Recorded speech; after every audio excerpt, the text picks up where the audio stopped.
आप देख रहे हैं इंडिया न्यूज, सबसे पहले देश, आपके साथ मैं रचना बंसल। आक्रोश की आंधी में पाकिस्तान का नामो निशान खत्म होने वाला है और इस बीच बड़े इंडिकेशंस भी भारत सरकार की तरफ से दिए गए हैं। आतंक पर गृह मंत्री अमित शाह की दो टूक सीधा पाकिस्तान को सामने आई है। आतंक के खिलाफ जीरो टॉलरेंस की नीति भारत सरकार अपनाती रही है और अब उसी को देखते हुए आतंकियों का समूल नाश करने की बात गृह मंत्री अमित शाह ने कर दी है। कह रहे हैं हमले का चुन चुन कर जवाब देंगे, आतंकी बख्शे नहीं जाएंगे। इससे पहले प्रधानमंत्री मोदी के जरिए भी ये बताया गया है कि आतंकी जिस तरीके से दहशत गर्दी मचाकर वापस लौटे हैं, आतंकियों का जो बचा कुचा साम्राज्य है वो भी खत्म होगा। आतंकियों की जो बची कुची जमीन है उसे खत्म कर देंगे, आतंक को धूल में मिला देंगे और कल्पना से भी बड़ी सजा होगी। और अब गृह मंत्री अमित शाह की तरफ से कहा गया है आतंक पर जीरो टॉलरेंस की नीति अपनाते हैं हम, चुन चुन कर जवाब मिलेगा और इस चुन चुन कर जवाब देने में समूल नाश आतंक का होगा। गृह मंत्री अमित शाह ने सीधे तौर पर पाकिस्तान को ललकारा है।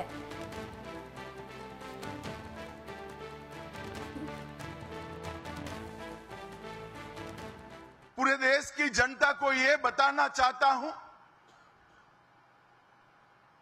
कि 90 के दशक से कश्मीर में जो आतंकवाद चला रहे हैं उनके खिलाफ हमारे प्रधानमंत्री नरेंद्र मोदी जी का जीरो टॉलरेंस का नीति है। हम मजबूती के साथ अपनी लड़ाई लड़े हैं और आज वो ये न समझ ले कि हमारे 27 नागरिकों का जान लेकर ये लड़ाई जीते हो। मैं सभी आतंक फैलाने वालों को कहना चाहता हूं कि लड़ाई का अंत नहीं है, एक मकाम है। हर व्यक्ति को चुन चुन कर जवाब भी मिलेगा, जवाब भी लिया जाएगा। और अब आगे बढ़ते हुए बात आक्रोश की उस आंधी की जिसमें पाकिस्तान की जल समाधि होने वाली है। जी हां, समंदर में पाकिस्तान को भारत ने पूरी तरह से घेर लिया है। अरब सागर में भारतीय नौसेना पूरी तरह से एक्टिव है। लगातार अभ्यास और सफल परीक्षणों की बदौलत इंडियन नेवी चील बन चुकी है और वो पाकिस्तान की आंख फोड़ने के लिए तैयार है। हाल ही में आपको याद होगा भारतीय नौसेना ने any time anywhere any how hashtag के साथ में वीडियो और तस्वीरें भी सोशल मीडिया पर शेयर की थी, पोस्ट की थी, जिसका मतलब है कि देश की सुरक्षा को लेकर नौसेना पूरी तरह से तैयार और सक्षम है और वो दुश्मनों का मुंहतोड़ जवाब देने के लिए हर तरह की ताकत से लैस भी है। समंदर भारत और पाकिस्तान के बीच में ताकत की तुलना अगर हम करें तो भारतीय नौसेना की ताकत के सामने पाकिस्तान कहीं नहीं टिकता। भारत के युद्धपोत सबमरीन पाकिस्तान से दोगुने से भी ज्यादा हैं। जहां तक डेस्ट्रॉयर की बात करें तो भारत के पास 13 हैं तो पाकिस्तान के पास एक भी नहीं। ऐसे में पाकिस्तान की जल समाधि अब तय है। अरब सागर का बाज पाकिस्तान की फोड़ेगा आंख, भयंकर होगा बदला, समंदर में होगा हमला। भारत की विजय, पाक में आएगी प्रलय। पहलगाम आतंकी हमले के बाद पाकिस्तान पर भारत के आक्रमण का काउंटडाउन शुरू हो चुका है।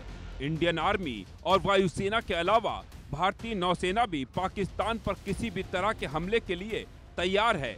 इसलिए अब अरब सागर में नौसेना पूरी तरह एक्टिव हो चुकी है। इसके लिए भारत के विशेष आर्थिक क्षेत्र में लगातार अभ्यास कर रही है। नौसेना के युद्धपोतों ने एंटी शिप मिसाइलों से कई सफल हमले किए हैं। रक्षा सूत्रों के अनुसार हाल में जहाजों को डुबोने और विमानों को मार गिराने के लिए वॉरशिप से कई सफल फायर किए गए हैं। इंडियन नेवी अब पूरी तरह चील बन चुकी है। ये पाकिस्तान की आंख फोड़ने के लिए तैयार दिखती है। हमले के लिए पूरी तरह से तैयार नौसेना। भारतीय नौसेना के प्रवक्ता ने सोशल मीडिया प्लेटफॉर्म एक्स पर लिखा, ये फायरिंग ये दिखाने के लिए की गई है कि उनके प्लेटफॉर्म सिस्टम और क्रू लंबी दूरी तक सटीक हमले करने के लिए पूरी तरह तैयार हैं। पोस्ट में कहा गया कि देश के समुद्री हितों की रक्षा के लिए नौसेना हमेशा कहीं भी और किसी भी तरह से तैयार है। भारतीय नौसेना ने एक्स पर यह भी लिखा, भारतीय नौसेना के सबसे नए स्वदेशी मिसाइल विध्वंसक INS सूरत ने समुद्र की सतह को छूते हुए लक्ष्य पर सटीक निशाना साधा। ये भारत की रक्षा क्षमताओं को मजबूत करने में एक और मील का पत्थर है। अंतर्राष्ट्रीय समुद्री सीमा के पास जंगी जहाज तैनात। भारतीय तटरक्षक बल ने गुजरात तट पर अंतर्राष्ट्रीय समुद्री सीमा के पास अपने जहाज तैनात किए हैं। ये नौसेना के साथ मिलकर निगरानी को अभेद्य बना रहे हैं। भारतीय नौसेना का युद्धपोत INS सूरत अरब सागर में मध्यम दूरी की सतह से हवा में मार करने वाली मिसाइल MRSAM का सफल परीक्षण कर चुका है। ये परीक्षण पाकिस्तान नौसेना द्वारा अरब सागर में सतह से सतह पर मार करने वाली मिसाइल के परीक्षण से पहले किया गया। MRSAM मिसाइलें सतह से सतह पर मार करने वाली मिसाइलों और दूसरे हवाई लक्ष्यों का सर्वनाश करने में काफी कारगर हैं। नौसेना के पास ऐसे मिसाइल और डिस्ट्रॉयर हैं जिससे पाकिस्तान का कांपना तय है। ब्रह्मोस मिसाइल की बात करें तो इसकी सेल्वो फायरिंग क्षमता दुश्मनों में दहशत का दूसरा नाम है, क्योंकि 2 से 2.5 सेकंड के अंतराल में इससे कई मिसाइलें दागी जा सकती हैं। ये एक साथ कई लक्ष्य को नष्ट करने में सक्षम है, जिससे दुश्मन की रक्षा प्रणालियां बेअसर हो जाती हैं। सच तो ये है कि ब्रह्मोस मिसाइल की ये ताकत भारत को समुद्री युद्ध में तगड़ी और निर्णायक बढ़त देती है। ये मिसाइल न केवल पाकिस्तान बल्कि हिंद महासागर क्षेत्र में किसी भी संभावित खतरे का मुकाबला करने में ये दुश्मनों के लिए विध्वंसक हैं। आंकड़े बताते हैं कि भारतीय नौसेना के पास 293 वॉरशिप हैं, जबकि पाकिस्तान के पास महज 121 वॉरशिप हैं। सबमरीन की बात करें तो भारत के पास 18 हैं, जबकि पाकिस्तान के पास केवल 8 हैं। भारत के पास 3 डिस्ट्रॉयर हैं तो पाकिस्तान के पास एक भी डिस्ट्रॉयर नहीं है।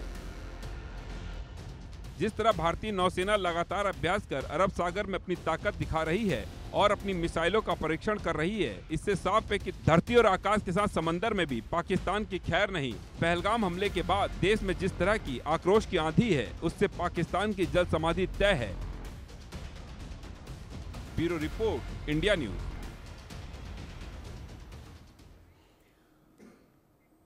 यूं तो भारत की तीनों ही सेना, थल सेना, वायुसेना और नौसेना पूरी तरह से ताकत से लैस और सक्षम है दुश्मन को उसके अंदाज में जवाब देने के लिए। लेकिन इस बीच नौसेना को लेकर खबरें बहुत तेजी के साथ में बात हो रही है, पब्लिक डोमेन में मांग भी हो रही है, क्योंकि नौसेना की तरफ से जो सोशल मीडिया पोस्ट किया गया उसमें बताया गया कि ताकत किस तरीके से अब सक्षमता के साथ में हम तैयार भी हों और आतंक के खिलाफ बड़ी कार्रवाई भी हो सकती है। इस बीच बड़ी खबर, LOC पर पाकिस्तानी सेना की हलचल हो गई है तेज। बॉर्डर पर तैनात किए गए हैं तोप और टैंक्स। पाकिस्तान ने सीमा पर चीनी टैंक को तैनात कर लिया है। बॉर्डर पर तैनात किए गए हैं तोप और टैंक्स और पाकिस्तान ने सीमा पर इन चीनी टैंक्स की निगरानी और तैनाती बढ़ा दी है। बॉर्डर पर जो गहमा गहमी है पाकिस्तान की ओर से वो समझी जा सकती है कि बौखलाहट बहुत ज्यादा है। LOC पर पाकिस्तानी सेना की हलचल हो गई है तेज और ये खुद को बचाने की कोशिश के तौर पर भी देखा जा रहा है, क्योंकि पहलगाम में हुई आतंकी घटना के बाद से लगातार एक तो मांग भी है हिंदुस्तान में कि आतंक के खिलाफ कड़ी कार्रवाई हो और पाकिस्तान ये जान गया है कि आतंक को पाला है, आतंक को अपनी जमीन पर जगह दी है। तो जब आतंक का खात्मा करने के लिए भारतीय सेना आगे बढ़ेगी तो फिर पाकिस्तान का भी बड़ा नुकसान होगा। ऐसे में बॉर्डर पर तैनात किए गए हैं तोप और टैंक्स। पाकिस्तान ने सीमा पर चीनी टैंक्स की तैनाती कर दी है। कई तस्वीरें भी सामने आ रही हैं, यानी यहां हिंदुस्तान में भारतीय सेना अगर पूरी तरह से मुस्तैद है तो उधर LOC पर पाकिस्तानी सेना की हलचल भी हो गई है तेज। इंडिया न्यूज संवाददाता आशिक मीर मेरे साथ में जुड़ गए हैं इस खबर को लेकर ज्यादा अपडेट के साथ। आशिक, इससे पहले तमाम रिपोर्ट्स हमने आपकी देखी, कैसे LOC पर जो गांव हैं वो खाली कराए गए हैं, वहां सेना की हलचल तेज हो गई है, लेकिन यहां भारत की ही जो तैयारी है वो नहीं है। उधर LOC पर पाकिस्तान की तरफ से भी हलचलें तेज हो गई हैं। पाकिस्तान ने भी अपने तोप टैंक सब तैनात कर दिए हैं। देखिए रत्ना, जिस तरह से आपने भारत की बात की, भारत की सेना जो है हमेशा तैयार और सक्षम है और लगातार जिस तरह से बीते कुछ दिनों से रिपोर्ट्स आ रहे हैं कि POK के इलाके में आर्टिलरी मूव हो रही है, साथ ही साथ अब जो है चीनी टैंक्स और वहां पर तोपखाने भी जो है लगा दिए गए हैं। इससे साफ तौर पर यह जाहिर हो रहा है कि ये कहीं ना कहीं पाकिस्तान को भी लगने लगा है कि अब भारत जो है हमले के मूड में है, क्योंकि अब बातचीत जो है बिल्कुल भी नहीं। जिस तरह से अब प्राइम मिनिस्टर नरेंद्र मोदी ने डिप्लोमेटिक तौर पर जो है कई सारे ऐसे बड़े फैसले लिए जिनसे कहीं ना कहीं पाकिस्तान को जो है काफी नुकसान पहुंचा है। आज भी हमने देखा कि किस तरह से एयर स्पेस जो कि पाकिस्तान के लिए बंद कर दी गई, उससे पहले जो है सिंधु नदी का पानी बंद किया गया और उससे पहले भी कई सारी ऐसी डेवलपमेंट्स जो है भारत में देखने को मिल रही है जो कि पाकिस्तान को किसी न किसी तरीके से जो है फायदा पहुंचाती थी। लेकिन अब जो है पाकिस्तान में लगने लगा है, खासतौर पर जो पाकिस्तानी सेना है उनकी मूवमेंट जो है ज्यादातर अब बॉर्डर्स की तरफ और एलओसीज की तरफ जो है ज्यादा देखने को मिल रही है। कई सारे ऐसे वीडियोस भी सामने आए हैं जिसमें आर्टिलरी को जो है बॉर्डर्स और एलओसी मूव किया जा रहा है और अब जो है पाकिस्तान ने तोपखाने भी जो है और चाइनीज कुछ टैंक्स जो है वो इन एलओसीज पर तैनात रखी है। जी रचना, इस तैनाती का मतलब क्या समझे आशिक मीर, वो भी इस वक्त पर जब भारत और पाकिस्तान के बीच में तनाव बढ़ा है, जब पाकिस्तान को पल पल भारत की कार्रवाई का डर सता रहा है और वो भी तब जब कुछ घंटे पहले ही प्रधानमंत्री मोदी ने हाई लेवल मीटिंग में सेना पर भरोसा दिखाते हुए फ्री हैंड दे दिया। देखिए बिल्कुल, कल जिस तरह से भारत के प्राइम मिनिस्टर नरेंद्र मोदी ने सेना के साथ मिलकर जो मीटिंग ली गई, वहां पर सेना के बड़े अधिकारी भी शामिल रहे और सब स्पष्ट किया गया कि सेना को जो है खुली छूट है, यानी अब जो है फैसला सेना लेगी कि किस तरह से आगे बढ़ना है। उसके बाद जो है कहीं ना कहीं पाकिस्तान में हलचल ज्यादा ही तेज देखने को मिली, वहां पर आर्टिलरी को मूव किया गया और अब जो है कहीं ना कहीं पाकिस्तान में बैठे वो आतंकी भी, उन्हें भी डर सता रहा होगा कि अब भारत जो है एक और सर्जिकल स्ट्राइक न कर दे, क्योंकि पुलवामा के हमले के बाद जो है कई ऐसी सर्जिकल स्ट्राइक की गई जिसमें कई सारे आतंकियों के ठिकानों को जो है ध्वस्त किया गया। और फिलहाल जिस तरह से कार्रवाई की जा रही है, चाहे हम जम्मू कश्मीर में बात करें या एलओसी के इन एरियाज की बात करें जहां से लगातार पाकिस्तान की तरफ से युद्ध विराम का उल्लंघन एक तरफ किया जा रहा है, लेकिन भारतीय सेना जो है उसका मुंहतोड़ जवाब दे रही है। कई सारी पाकिस्तानी चौकियों को अभी तक नष्ट भी किया गया है और अब जो है ये डेवलपमेंट निकलकर सामने आ रही है कि पीओके के इलाके में काफी ज्यादा तादाद में पाकिस्तानी रेंजर्स, पाकिस्तानी सेना के जवान जो है वो पहुंचे हैं और साथ साथ आर्टिलरी भी मूव हो रही है। रचना, तैयारियां और ज्यादा पुख्ता भारतीय सेना कर रही है और एक्शन मोड में है, तो उधर पाकिस्तान में भी खलबली बढ़ गई है। अब ऐसे में देखना होगा कि कब इस आतंकी हमले का जवाब भारतीय सेना लेती है और कैसे खुद को डिफेंड करती है पाकिस्तान की फौज, क्योंकि सीमा पर जगह जगह अलग अलग तैनाती और अलग अलग तरह से हलचल बढ़ने की खबरें मिल रही हैं। लेकिन हाँ, इस बार आतंक पर ऐसी चोट करनी होगी जो आगे आतंकवाद को बढ़ावा देने वालों की 7 पुश्तें याद रखें। बहुत शुक्रिया आपका आशिक मीर, ये सभी अपडेट्स दर्शकों तक पहुंचाने के लिए। आगे बात करेंगे क्योंकि हम समुद्री ताकत की बात कर रहे थे, नेवी की शक्ति की बात कर रहे थे, कैसे नौसेना अब पूरी तरह से तैयार है, एक्शन मोड में है। मेरे साथ में बात करने के लिए मेजर जनरल रिटायर्ड डॉक्टर जेके बंसल जुड़ गए हैं डिफेंस एक्सपर्ट के तौर पर। कमांडर रिटायर्ड डॉक्टर भूषण दीवान मेरे साथ में वॉर एक्सपर्ट के तौर पर जुड़े हुए हैं। राणा अली जोहिब मेरे साथ में जुड़ गए हैं, सीधे पाकिस्तान से, पाकिस्तानी पत्रकार हैं। आप तीनों का ही बहुत स्वागत। सबसे पहले भूषण सर, मैं आपका रुख करना चाहूंगी, चूंकि आपको एक अलग एक्सपीरियंस है नेवी का, आपने लंबे वक्त तक नेवी में रहते हुए देश की सेवा की है। हमने जो रिपोर्ट दिखाई भारत की नौसेना की ताकत की, और क्योंकि पब्लिक डोमेन में मांग यह है कि जल्द से जल्द कार्रवाई की जाए, और इस बार तीनों ही सेना के एक्शन का जिक्र है। एक बार हमने देख लिया सर्जिकल स्ट्राइक, एक बार हमने देख लिया एयर स्ट्राइक, क्या इस बार वाटर स्ट्राइक की यानी कि नेवी के आगे बढ़ने का वक्त है क्या? रचना जी, 1971 के युद्ध में मैंने भाग लिया है। आपको याद होगा, दर्शकों को पता होगा, तीनों सेनाओं ने मिलकर काम किया। अब भी वही मौका है, तीनों सेनाओं ने मिलकर काम करना है। और जो 1971 में हुआ था, कराची के जो ऑयल डम्प्स थे उन पे हमने स्ट्राइक की थी हमारी मिसाइल बोट से, ओसा एम क्लास बोट से, और 10 दिन तक कराची में आग जलती रही थी। तो सवाल ये है, लड़ाई वो अच्छी होती है जो बिना लड़े जीती जाए। समझना हमने ये है कि अब दोनों सेनाएं एक किस्म पूरी तरीके से तैयार हैं, तो इसमें सरप्राइज एलिमेंट खत्म हो गया है। सवाल ये है, पाकिस्तान एक डूबती नाव है, एक डूबता जहाज है, उनकी इकनॉमी बड़ी खराब है, उनके लोग आपस फौज के खिलाफ हैं, क्योंकि फौज सारी इतने सालों तक आवाम को लूटती रही है। वहाँ खाने को नहीं है, पानी की किल्लत है, और उनका जो खुद का जो फॉरेन एक्सचेंज रिजर्व बहुत कम है। और अगर उनका ब्लॉकेड होता है, नेवी भारतीय नौसेना द्वारा ब्लॉकेड होता है, समझने की बात क्या है, नौसेना का काम होता है deny the sea lines of communication to the enemy. जो उनकी कम्युनिकेशन की जो ट्रेड का है, उनका पेट्रोल आ रहा है और उनका गुड्स आ रहे हैं, तो कंट्री बैठ जाएगी। तो उसको अगर हम 7-6 दिन तक भी ब्लॉकेट करते हैं और कोई मर्चेंट शिप भी नहीं आ सकती, टैंकर भी नहीं आ सकते, तो अपना आप पाकिस्तान का पूरा लड़ने का मादा ताकत खत्म हो जाएगी। और यही आवाम इन फौजियों की, फौजी हुक्मरानों की मुंह नोचेंगे। तो हमने ये देखना है कि लड़ाई की नौबत के बगैर भी, ब्लॉकेड से भी क्या इनको हम घुटनों पे ला सकते हैं, उसका चांस काफी है। कहते हैं सांप सांप के बिल तोड़नी है हमने, टेररिज्म की सांप जो फैक्ट्री है उनको तोड़नी है। कहते हैं सांप के बिल में जाए, सांप को बीन भी हाथ में लेके जाओ और डंडा भी हाथ में लेके जाओ। तो ये बीन से हाथ में आएंगे, ये ब्लॉकेट से काम में हाथ में आएंगे, नहीं तो एस्केलेट होगा 1 लेवल, 2 लेवल, 3 लेवल। तो उसके लिए हम भारतीय फौज की पूरी तैयारी है, नौसेना की पूरी तैयारी है। मैं आपको एक चीज़ और बता दूं, मैं फौज के बाद सीनियर वाइस प्रेसिडेंट रहा हूं अदानी पोर्ट में। अगर आप मैप पे देखें, जहां हमारी एक्सरसाइज हो रही है, ऑफ गुजरात कोस्ट हो रही है, वहां से कितनी शिप्स, शिपिंग ट्रैफिक दिखाता है। दुबई से, गल्फ से मुंद्रा पोर्ट, वहीं मुंद्रा पोर्ट पास में है, जामनगर पोर्ट, जामनगर पास में है, भुज, ओखा, पोरबंदर, ये सब एरिया पास में है। तो ये सब शिपिंग लाइंस जो हैं इफेक्ट होंगी।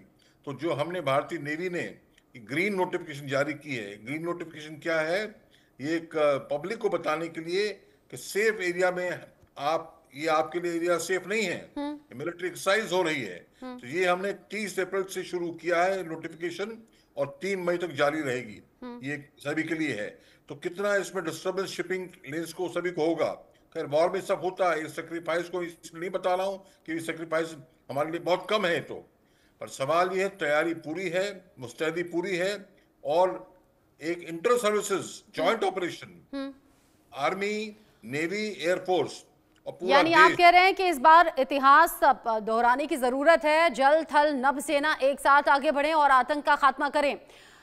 जेके बंसल सर, जो हालात अभी हमने पहलगाम में देखे हैं, धर्म पूछा गया, नाम पूछा गया, गोलियां बरसा दी गई और बेगुनाह निर्दोष लोगों की जान ले ली गई। आतंक को पालने के लिए पाकिस्तान अपनी धरती का इस्तेमाल करता है, भले ही वो कितना भी नकार ले, लेकिन ये दुनिया जानती है कि पाकिस्तान आतंक को पालने के लिए, न सिर्फ पालने के लिए बल्कि अभी थोड़ी देर पहले तो न्यूज थी, हाफिज सईद की सुरक्षा बढ़ा दी गई है।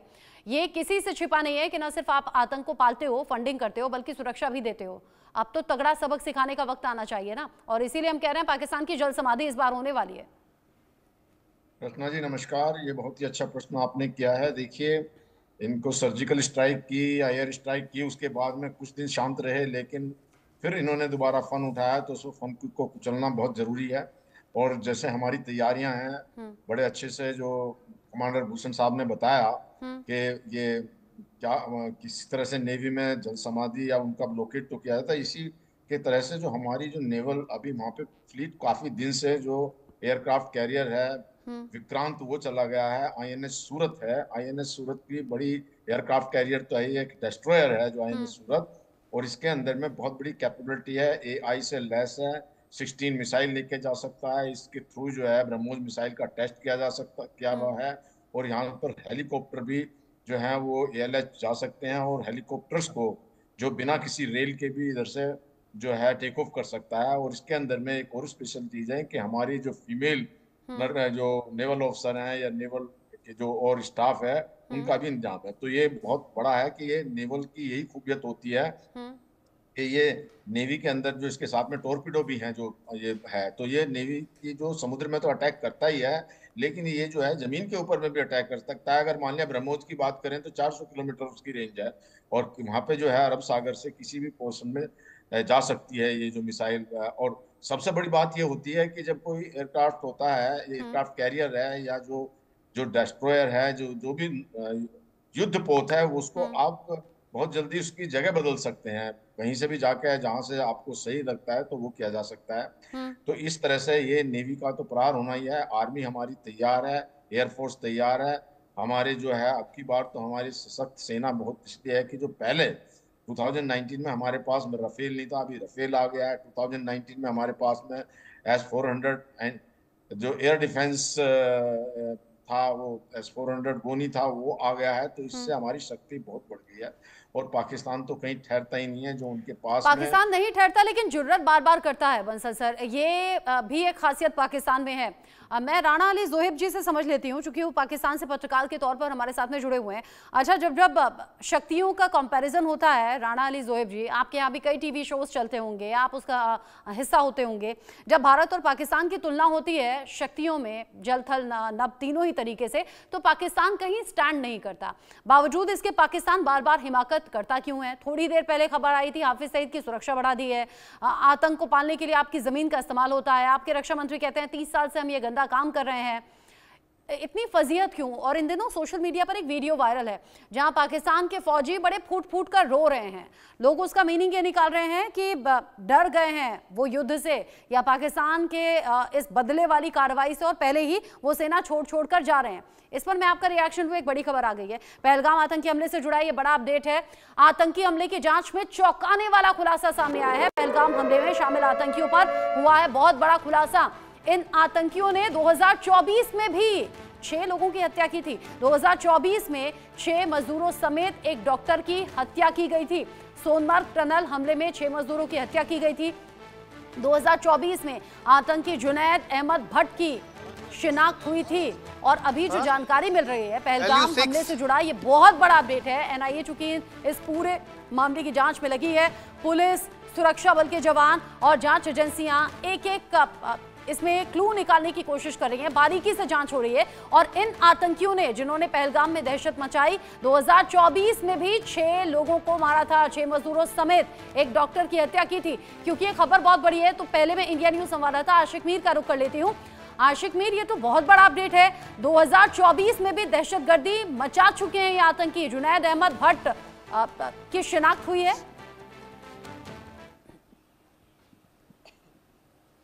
देखिए बिल्कुल रचना, जिस तरह से हमने बीते साल देखा अक्टूबर के महीने में, जहां गांदरबल में एक कंस्ट्रक्शन साइट पर आतंकियों की तरफ से हमला किया गया और उस हमले में जो है 6 गैर निवासी मजदूर और एक डॉक्टर को जो है टारगेट बनाया गया। दरअसल वो टनल जो है जोजिला की तरफ जा रही थी, जहां पर स्थानीय लोग जो है इस टनल की मांग कर रहे थे।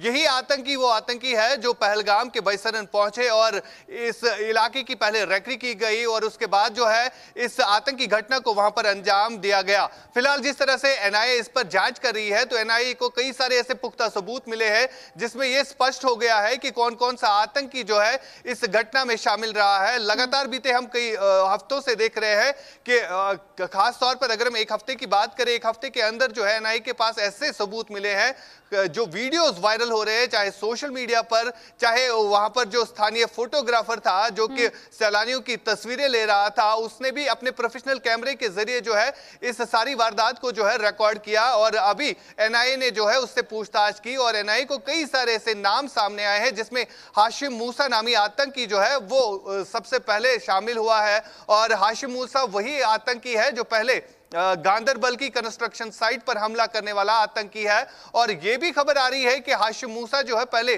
पाकिस्तानी सेना में एसएसजी कमांडो के तौर पर काम कर चुका है और उसके बाद उन्होंने जो है लश्कर तैयबा टेरर रैंक्स को ज्वाइन किया। फिलहाल लगातार इस पर जांच पड़ताल जो है चल रही है और आने वाले दिनों में और स्पष्ट हो जाएगा कि कितने आतंकियों का ग्रुप इस हमले में शामिल रहा है। एक और जिंदा सबूत हो गया, पाकिस्तानी फौज का हिस्सा रहा यह आतंकी, जो कि बाद में लश्कर तैयबा से जुड़ गया और इससे पहले भी इस तरह की दहशतगर्दी मचाई है। बिल्कुल रचना, पहले इस जगह की रैकरी की गई और खास तौर पर हाशिम ने ही क्यों ये जगह जो है चुनी है, क्योंकि बैसरन का इलाका जो है पहलगाम से लगभग 1 घंटे का सफर वहां से पड़ता है। अगर घोड़े के जरिए वहां तक पहुंचा जाए तो इंसान को 20 या 25 मिनट लगते हैं और एटीवी राइडर्स और खास तौर पर घोड़े जो है इस जगह पर जाते हैं, क्योंकि अगर इंसान पैदल जाता है तो कई घंटे लग जाते हैं। इसी पिकनिक स्पॉट को इसलिए चुना गया, ज्यादा से ज्यादा कैजुअलिटी की जाए, ज्यादा से लोगों को गोलियां लगनी चाहिए और इसके लिए जो है एनएसजी कमांडो हाशिम को जो है इस टारगेट के लिए चुना गया। बैसरन के इलाके में जब यह आतंकी घटना घटी, वहां पर लगभग 3000 से ज्यादा सैलानी जो है वहां पर इस जगह पर पहुंचे थे और वहां पर एंजॉय कर रहे थे। लेकिन जब वहां पर आतंकी पहुंचे, उन्होंने 2 फायर किए, उसके बाद जो है सारे लोग एक ही जगह पर जमा हुए। कहीं ना कहीं तस्वीरें अच्छी नहीं लगती, यहाँ का अमन चैन सुकून अच्छा नहीं लगता, मुस्कुराते चेहरे अच्छे नहीं लगते और यहाँ लोगों को ढूंढ ढूंढ ढूंढकर मार डाला गया। एक बार नाम दोहरा दें आशिक, ताकि मैं पाकिस्तानी गेस्ट से सवाल कर सकूं। हाशिम मूसा बताया आपने नाम।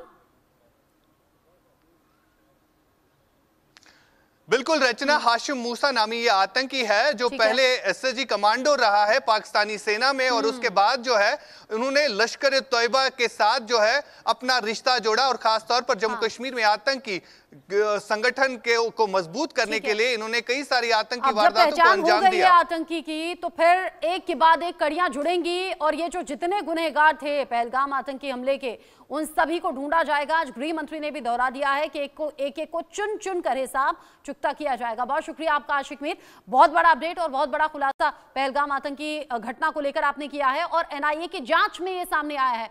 राणा अली जोहेब जी, इससे पहले जो मैं सवाल कर रही थी उसमें तो सबसे बड़ा सवाल अब ये, एक और जिंदा सबूत, और कितने सबूत दें?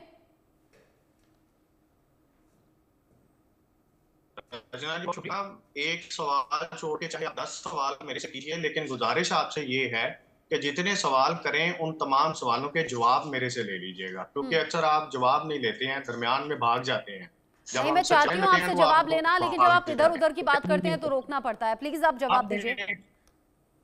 इधर उधर की नहीं, ये फैसला आप नहीं करिए। पिछले 20 मिनट में आपका नेटवर्क शायद खराब है। राणा अली जोहेब जी, आपका नेटवर्क शायद ठीक नहीं है, आपकी आवाज प्रॉपर नहीं आ रही है। राणा अली जी, आपका वीडियो भी और ऑडियो भी थोड़ा अटक अटक कर आ रहा है, नेटवर्क शायद ठीक नहीं है, दुरुस्त कीजिए उसे। राणा अली जी नेटवर्क मेरा बेहतर है, आई थिंक आपका मेरा नेटवर्क तो मेरा तो ठीक है, लेकिन आपकी भी फ्रीज हो रही है। आप क्या बोल रहे हैं समझ नहीं आ रहा, आपका ऑडियो भी अटक रहा है, आपका वीडियो भी अटक रहा है। एक बार दुरुस्त कर लीजिए, वाईफाई के साथ कनेक्ट हो जाइए। अगर आप मोबाइल से कनेक्ट है तो प्लीज थोड़ा सा नेटवर्क बेहतर करने की कोशिश कीजिए, ताकि आपसे कम्युनिकेशन हो सके, और आगे आपसे मैं बात करूंगी। आप ये चाहते थे आपको प्रॉपर टाइम मिले, लेकिन एक के बाद एक जो जिंदा सबूत निकलकर सामने आ रहे हैं पाकिस्तान के खिलाफ, भूषण दीवान सर, अब यहां मुझे लगता है किसी ऐसे करारे जवाब की जरूरत है कि पाकिस्तान की 7 पुश्तें आगे की याद रखें। जैसा आशिक बता भी रहे थे, 2024 में भी मजदूरों और डॉक्टर की हत्या में यह आतंकी शामिल था। हाशिम मूसा, जो कि पहले पाकिस्तान में फौज का हिस्सा था, उसके बाद लश्कर तैयबा से जुड़ गया।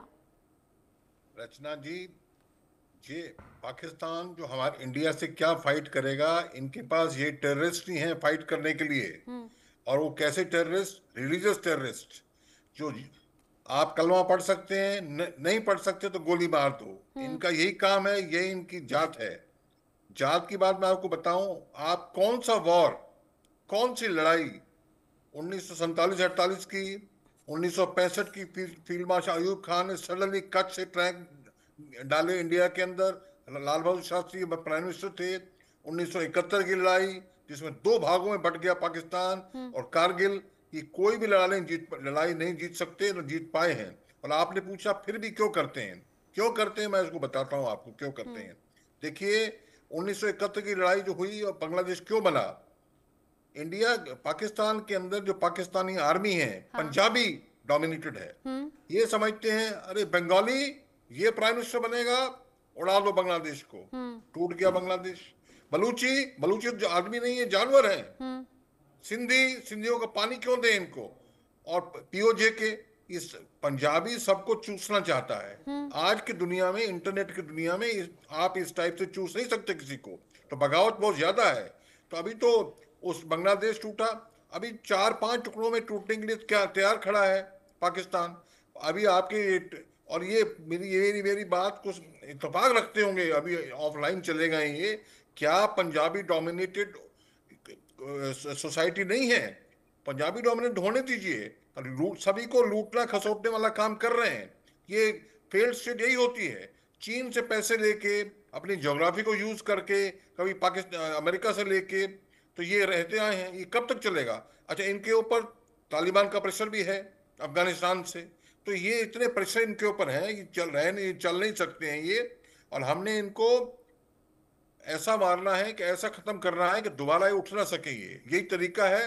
और यही, पर उसमें एक छोटी चीज मैं आपको बताना चाहता हूँ रचना जी, आपने नोट किया होगा शायद, अमेरिका ने क्या कहा है? अमेरिका ने कहा है कि आप शांति रखें, इस शांति रखने वाली बात को मैं ज्यादा तूल नहीं देता हूं।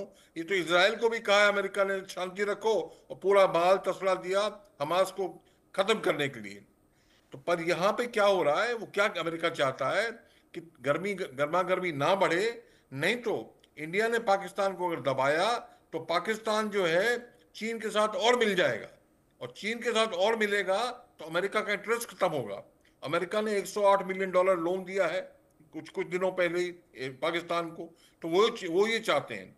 पर इसमें अच्छी बात क्या नजर आ रही मुझे, अभी रूस ने कह दिया है इंडिया को कि डोंट वरी, कोई माल तस्ली की जरूरत सप्लाई की हम देंगे, हम तैयार हैं। इंडिया वॉर नहीं चाहता है, पर हमारा जो एम है इन सांप की बिल को तोड़ना है परमानेंटली।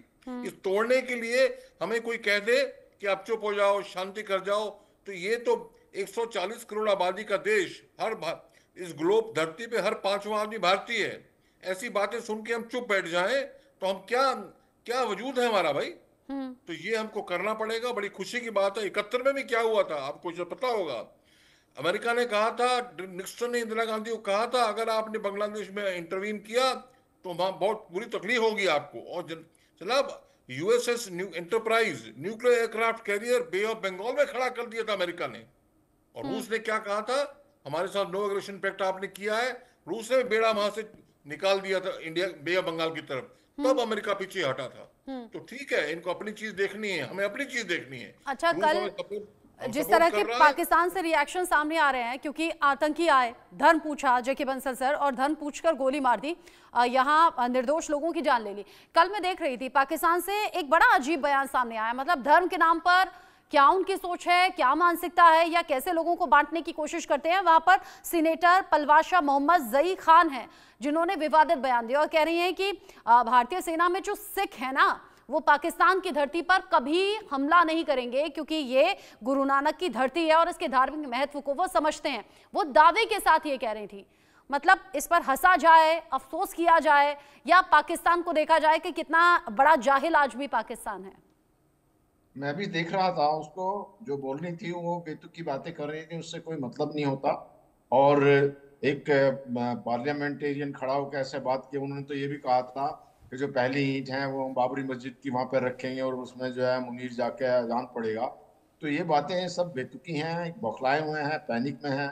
तो धर्म के नाम पर जो ऐसी बातें करते हैं। आज मैं एक और चैनल पे था, वहाँ उनके एक मंत्री थे जो सलाहकार भी हैं प्राइम मिनिस्टर के, वो भी कहते हैं कि जी हम जिहाद करेंगे, हमारा अंदर में यही जज्बा होता है। तो उनका जज्बा को मैंने जवाब दिया कि आपके जो सैनिक छोड़ छोड़ के जा रहे हैं, जज्बा तो आपका वहीं पता चल गया। जज्बा क्या होता है कि जो धर्म के नाम की बातें करते हैं ये, तो अभी जो है वर्ल्ड बहुत खुले विचारों का हुआ है। जितने भी कंट्रीज हैं जो मुस्लिम हैं, जैसे आप सऊदी अरबिया को ले लीजिए या यूएई को, वहाँ कितने ओपन विचार हैं। हमारा एक मंदिर बन गया है यूएई में। तो ये जितना ये धर्म के नाम पर वो करने जा रहे हैं, अपने आप को बर्बाद कर रहे हैं। और जो इस तरह से ये आतंकवादी हमला किया है, यही जो उसको मुनीर ने जो एक सभ्यता की लड़ाई, जो एक सिविलाइजेशन वॉर, ये हम आपसे अलग हैं और ये हिंदू अलग हैं, मुस्लिम अलग हैं, उसका करते हुए और धर्म पूछ के वहां पे गोली मारी गई। तो ये मुनीर की सोच थी। और मुनीर ने यह कहा था कि हम जो हमारे ब्रदरन हैं कश्मीर के अंदर, उनकी लड़ाई में हम उनके साथ में हैं। और उसने ये सोचा था कि कश्मीरी भी उनके साथ आ जाएंगे, जबकि कश्मीरी और अगेंस्ट हो गए, क्योंकि उनकी रोजी रोटी पर लात लगी है। अब बात यह है कि देखिए काफी हद तक तो अभी ऑनर कर दिया गया है, जो डिप्लोमेटिक प्रेशर है या अच्छा, सिंधु नदी का। बंसल सर आप भी और भूषण दीवान सर भी, क्योंकि आप फौज का हिस्सा लंबे वक्त तक रहे हैं। अच्छा, हमने क्या है, बॉर्डर जैसी मूवीज जो हैं या उसके जैसी थीम पर जो मूवीज बनी, हमने वहां देखा है हिंदू मुस्लिम सिख ईसाई कोई भेद नहीं होता, सब मिलजुल कर रहते हैं, मुश्किल वक्त में डट कर रहते हैं, एक दूसरे की जान बचाने के लिए अपनी जान दांव पर लगा देते हैं, और भी बहुत सी विपरीत परिस्थितियां।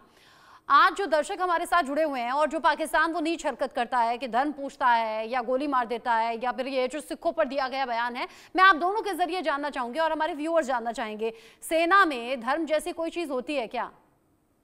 देखिए, सेना में कोई धर्म नहीं होता। वहां पे सब बराबर हैं, सब आपस में मिलकर रहते हैं, मंदिर में भी जाते हैं, मस्जिद में भी जाते हैं। और सबको आपको देखिए, जो जनरल जो हमारे हामिद साहब थे, उनको एक जो है उनको जो युद्ध का मेडल मिला था। तो इस तरह से कोई धर्म नहीं होता।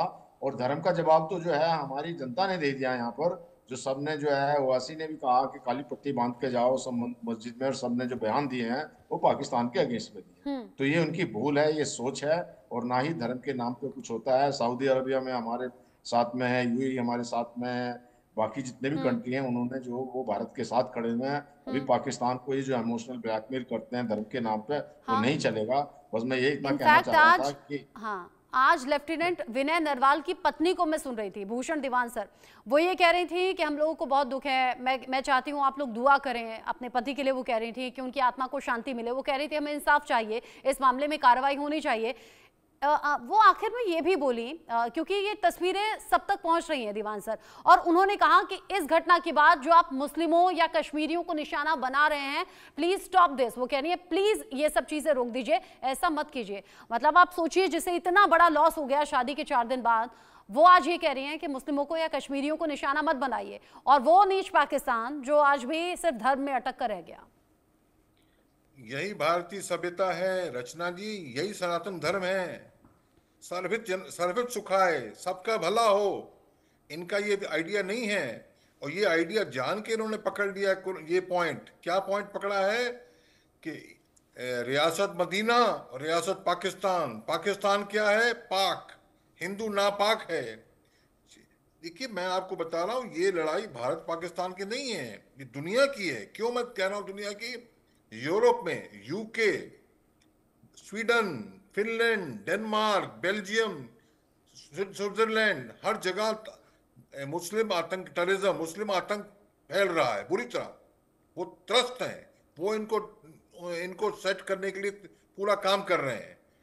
ट्रम्प ने क्या कहा इजराइल को? कहीं भी वॉर, यूक्रेन रूस का वॉर खत्म हो ना हो, पर ये इजराइल का जो ईरान का जो मिडिल ईस्ट में है, ये इनको हमने खत्म सेट करना है।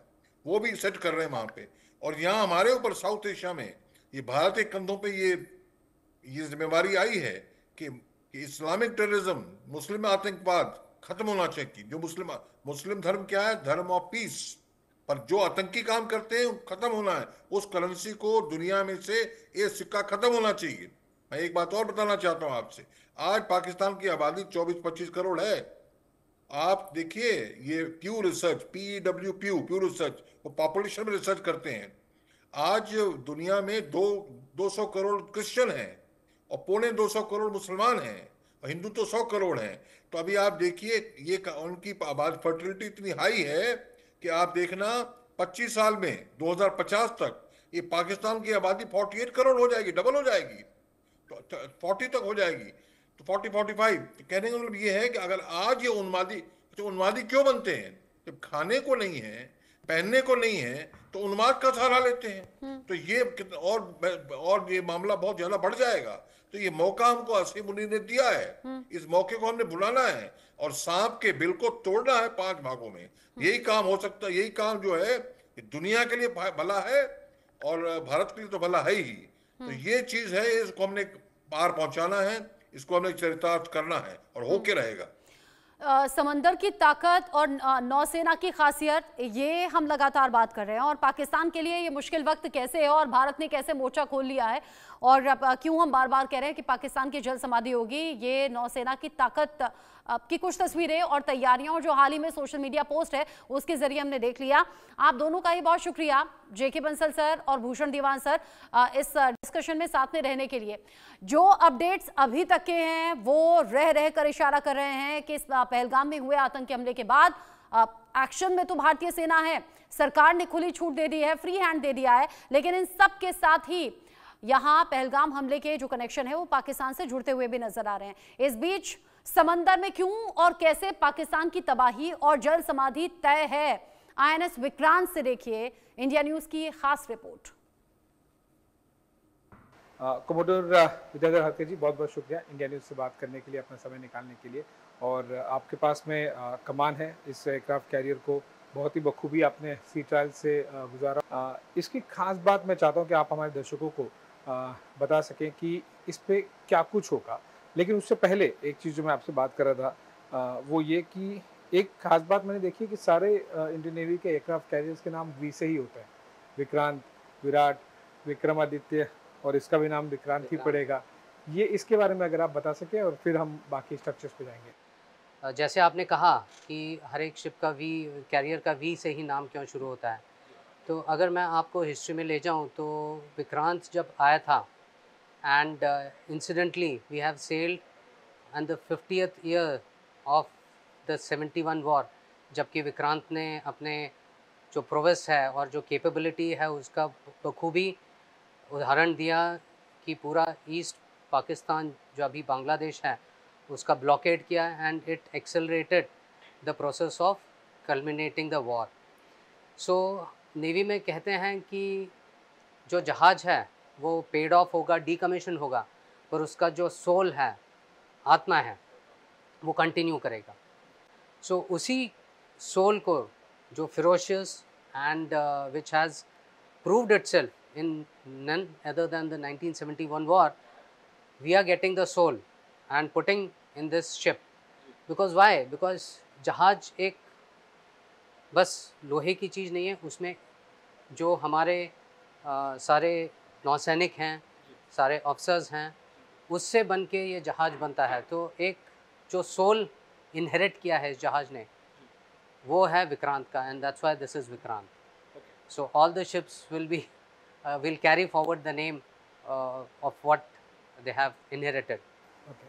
So आगे आने कुछ और एयरक्राफ्ट कैरियर भी मुझे लग रहा है वी से ही कंटिन्यू करेंगे, क्योंकि अभी एग्जिस्टिंग भी हाँ, तो again I will go back to history कि जब हमारे स्वतंत्रता के बाद हमारे डिसीजन मेकर्स एंड ल्यूमिनरीज ने जब डिसीजन फोरसाइट था उनका, तो उन्होंने तब डिसाइड किया था कि हमें 3 एयरक्राफ्ट कैरियर वाली नेवी होनी है।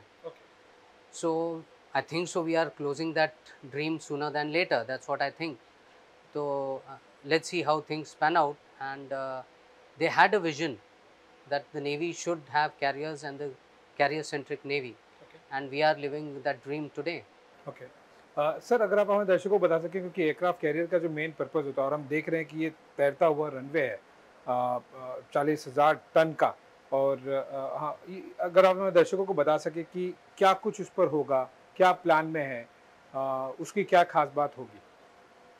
वेल आशीष, जैसे आप देख रहे हैं जो फ्लाइट डेक है, this is going to be the primary reason जिसके लिए एयरक्राफ्ट कैरियर है, and operation of aircrafts, helicopters is going to be the reason that the carrier is operating. जैसे धीरे धीरे इस बार आपने देखा होगा फुटेज में भी कि हमने सारे जो हेलीकॉप्टर्स हैं इंडियन नेवी की इन्वेंट्री में, उनको ऑपरेट किया। जैसे आपने देखा होगा ये स्पॉट 3 एंड स्पॉट 6 पे हमने सक्सेसफुली ऑपरेशंस किए हैं।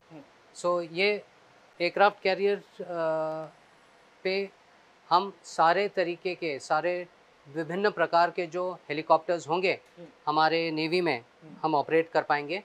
इसी तरह से हम अपने जो एयरक्राफ्ट्स हैं वो भी ऑपरेट करेंगे। So what is so special is कि आप कहीं पे भी 3000 मील जाके भी अपना ऑपरेशंस कर सकते हैं। You are able to project power at will and at distant location.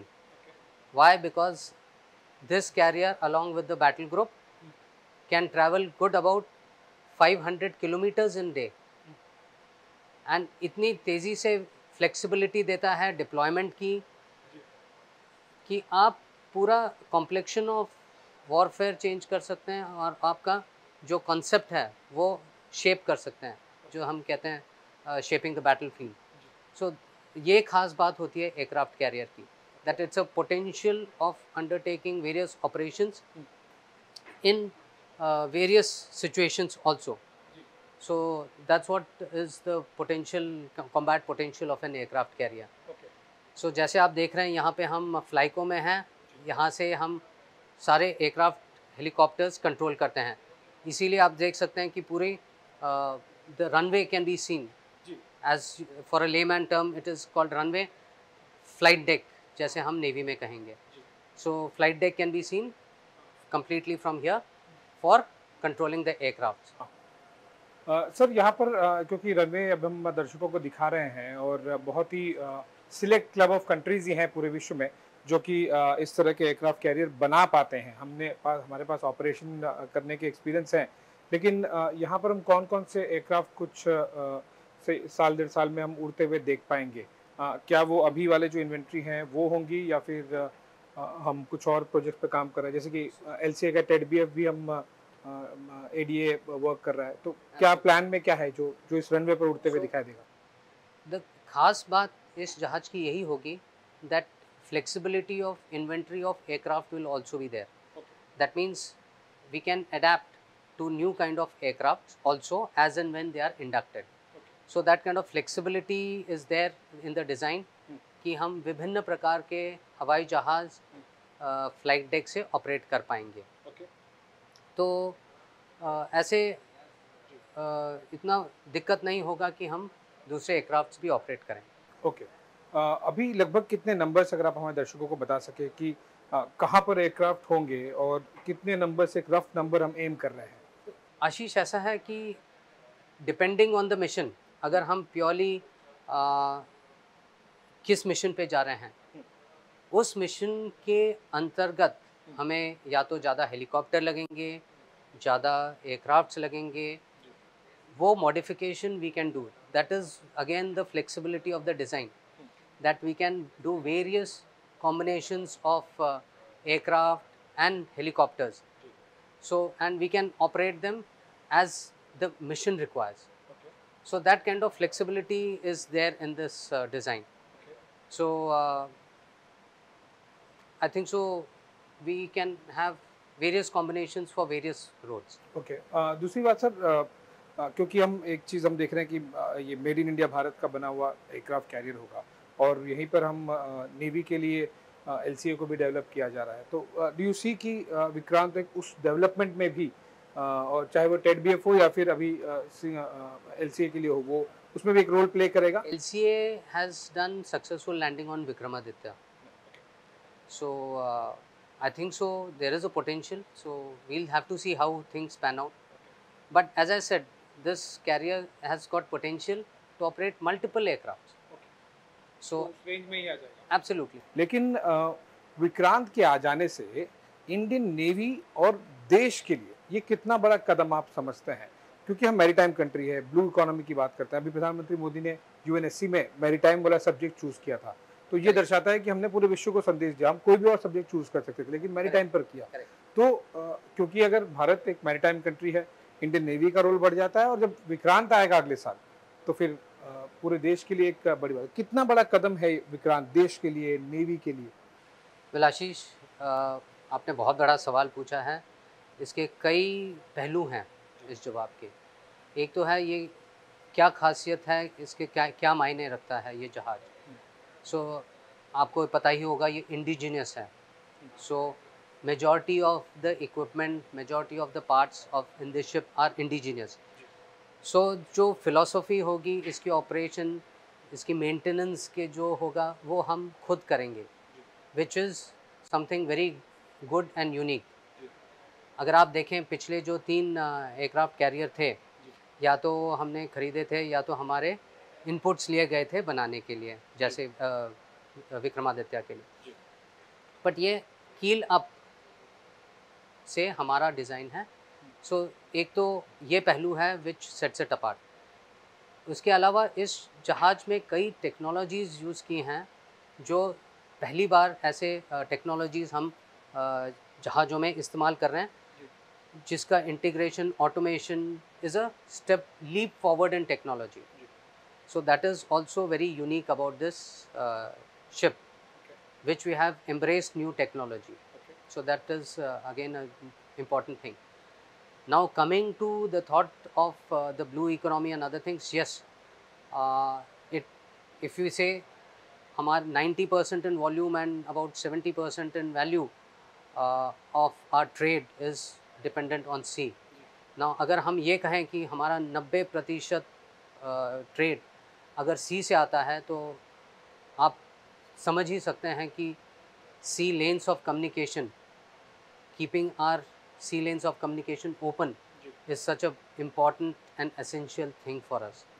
And this ship, जैसे मैंने पहले भी कहा, is capable of having sea control, हम एरिया को कंट्रोल कर सकते हैं and we can extend our reach in maritime part. Also अगर आप देखें जैसे सागर हमारा इनिशिएटिव है, safety and growth for all nations in the Indian Ocean region, इसके अंतर्गत भी ये कैरियर एक संदेश देगा कि हम अपना जो लाइक माइंडेड नेशन हैं उनके लिए we are there for them to extend assistance, humanitarian assistance या हो गया या कुछ।